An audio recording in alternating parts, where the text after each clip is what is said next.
दिनै 14 नं चिरां दुवार ब्लकनि इउथ उइंनि बानजायनायाव जोंनि चिरां दुवार ब्लकनि थाइखाजरा भिसिडिसिनि सिङाव मोनफ्रोमबो भिसिडिसि आरो प्राइमारिनि जोंनाव गासै मोन 9 भिसिडिसि आरो गं 10 जोंना प्राइमारि दङ।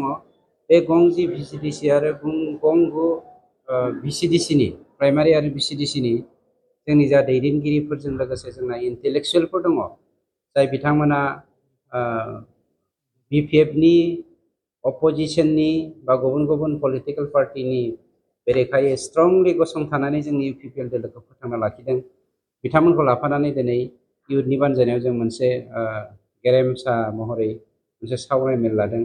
जाय मेला जोंनि थाखाय खोब गुरुत्तपुर्णमोन दिनैनि दिनाव आरो बिथांमोना दिनै जोंनो मानव बिराद प्रमद बर' बिथांनि दैदेननायाव जोंनि सरकारा थांनाय 4 बोसोर सोलिबाय थानाय समसिमाव मा मावदों आरो मा गोनांथार हारि दानाय माहारि दाखांनाय गासैबो जाति जनगोष्ठीखौ लानानै खौसेथि गायसननायनि बेलायाव मा मावनांगौ बेखौ दिनै जोंनो सुबुरुन होदों आरो निश्चयकै आं बे सुबुरुनखौ जोंनि मानव गिदिर चिफ सारनिसिम कनभे खालामगोन। बाहागो लाफानो मोननानै खोब गोजोननाय मोनदों। बेजों लोगोसे जोंनाव 4 बिपिएफनि मैखोम दैदेनगिरिया दिनै जोंजों जयेन जादों आरो बावैसोनो खम समनि गेजेरावनो 1000निख्रुइबो बांसिन बिपिएफनि दैदेनगिरिफोरा इउपिपिएल दोलोआव जयेन जागोन। दिनै गोजोननाय मोनदों बाहागो लाफानो मोननानै आरो बेफोर गासै खोन्दोफोरखौ जोङो थख' सावरायनो मोननानै।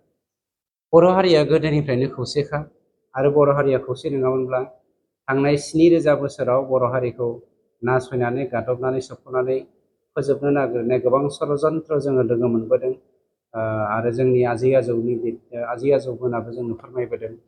गतिके गोब्राब नङा मोनसे हारिखौ फोजोबनो, खिन्थु बर' हारिखौ फोजोबनाया गोरलैबो नङा। बे बेलायाव दुलाराय बर' फरायसा आफादनि आफादगिरि मानव गेदेर बिथां दिपेन बर'आ गावनि पेजनि गेजेरजों जा खावलायनाय, बे खावलायनायखौ जों इउपिपिएल दोलोआ वेलकाम खालामखायो। मानोना जों बर' हारिया जेब्लायबो खौसेखा, बेखौ जों मिथिखागौ। खिन्थु जिखुनु राजनैतिक चक्रआव गोग्लैनानै बर' हारिया जेन खैफोदाव दा थांथों बा जोबस्रांनानै दा थांथों बेखौसो बिथाङा खावलायदों। राजखान्थि बेलायावहाय खौसे जानो हायोबाथ' मोजां, जोंनिफ्राय बुंनांगौ जेबो गैया।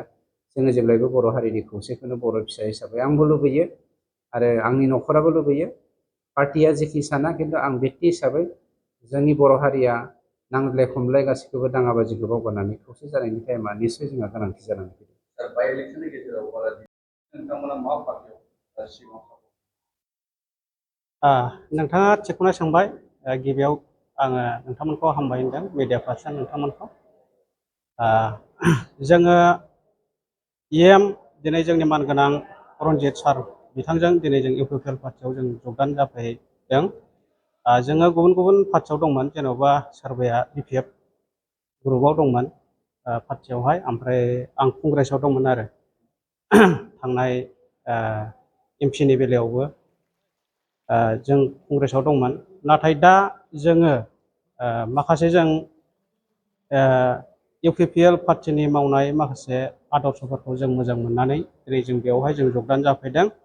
आरो जों माने एक्स एनडिएफबि धेरान ग्रुपनिफ्राय दिनै जों खौसे जानानै जों फैदों। बेनो जोंहा एक्स एनडिएफबि हिसाबै गोबां थाबोनाय रिहाबिलिटेसननि थाखाय मावनांगौ खामानि दं।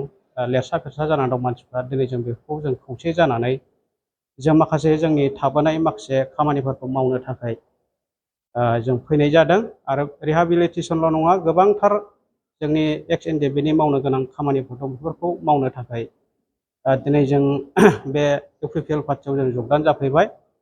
आरो बेल' नङा, दिनै जाथिया गोबां अलखदाव जों फैगासिनो दङ। दा बेफोरखौ नोजोर बोनानै दिनै जों खौसेथि आरो गोजोनखौ जों हास्थायनानै जों माब्रैबा दिनै जों इउपिपिएल पार्टिखौ जरदार खालामनानै आरोबाव जोङो गोख्रोंसिन खालामनो आरो फैगोन 2005 मायथाइयावहाय बेबायदिनो जोङो बिटिसि इलेक्सनावहाय जरदार खालामनानै जों गोदानै जोङो मानगोनां प्रमद सारनि सरकारखौहाय आरोबाव जों सरकार दाफिननो थाखाय दिनै जों बेयाव फैनाय जादों आरो। बर'फोरनि गेजेराव नेशनेल पार्टियाव गोबां सुबुंफोरा हाबनानै नोंथांमोनखौ रिजनेल पार्टियाव